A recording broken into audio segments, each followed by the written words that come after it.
social media's role might be the most controversial topic in discussions about political violence today. Many experts have weighed in on how this digital phenomenon could be fueling aggression and hostility, especially in times of heightened political tension. Just recently, following the tragic shooting of conservative activist Charlie Kirk at an event in Utah, Republican Governor Spencer Cox publicly denounced social media, labeling it as a cancer on our society right now.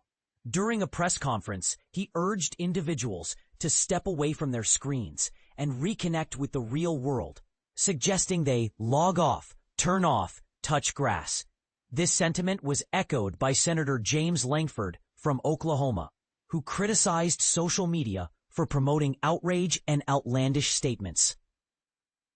He remarked that platforms tend to amplify the angriest voices, perpetuating a cycle of extreme reactions that often capture the public's attention.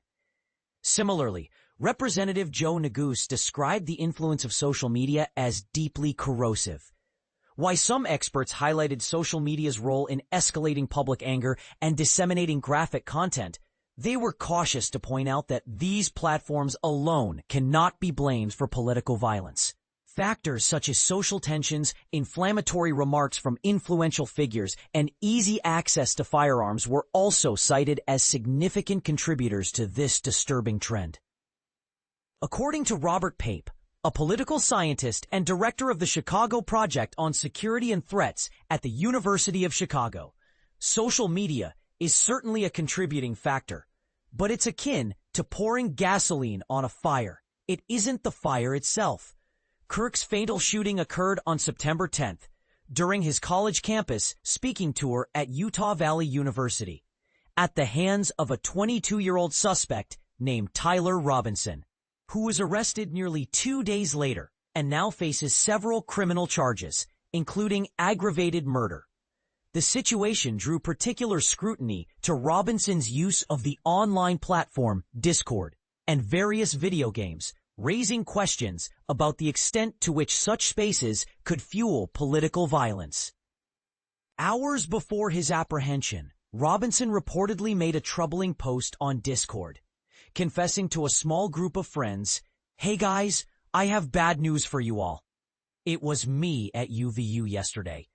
I'm sorry for all of this." In the wake of this post, FBI Director Kash Patel confirmed that investigations are ongoing regarding all individuals who interacted with Robinson on Discord, indicating that authorities aim to explore these connections thoroughly. Significantly, Discord has stated that this reflects a broader commitment across various digital platforms, like Meta, the parent company of Facebook and Instagram, and TikTok, all of which emphasize strategies for combating hate speech and harmful conduct through active monitoring of their users and content. The reach of social media in the aftermath of Kirk's murder has also raised alarms about the impact of widespread exposure to violent imagery.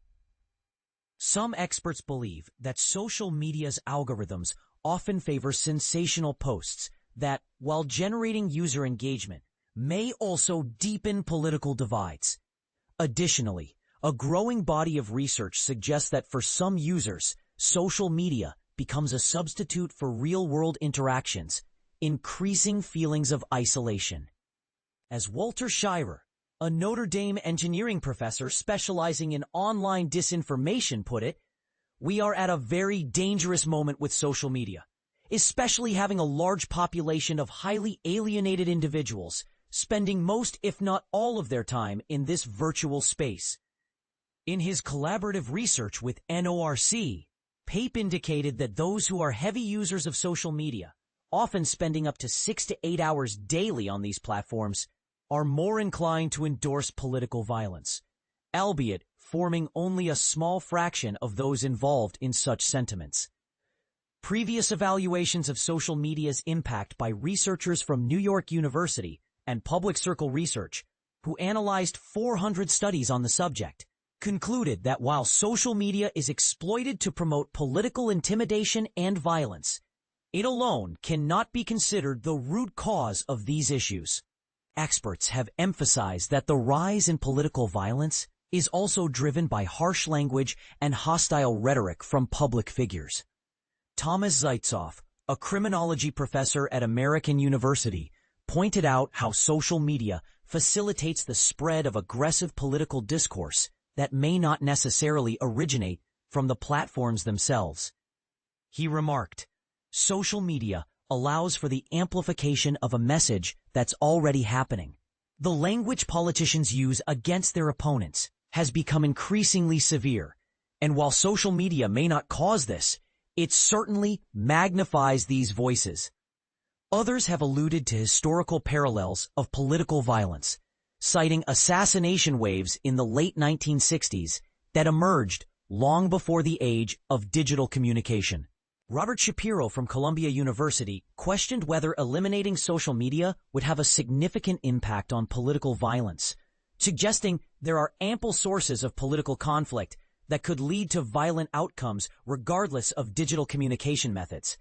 The assassination of Kirk comes at a troubling moment in American political culture, marked by a disturbing increase in violence. Recently, a gunman unleashed over 180 rounds at the U.S. Centers for Disease Control and Prevention. A Democratic lawmaker in Minnesota was shot and killed in her home, and another Minnesota lawmaker and his spouse were injured in a separate shooting incident. Not to mention, 2 staff members of the Israeli embassy in Washington, D.C. were also shot after an event at a local Jewish museum. Reflecting on the current state of affairs, Robert Pape stated, "This is something we're not used to seeing in our country. It hasn't been our norm, but it is the new normal now." In the face of these complexities, we invite you to consider, how do you view the connection between social media and political violence? Are the platforms themselves to blame, or are they simply amplifying pre-existing tensions? Feel free to share your thoughts in the comments.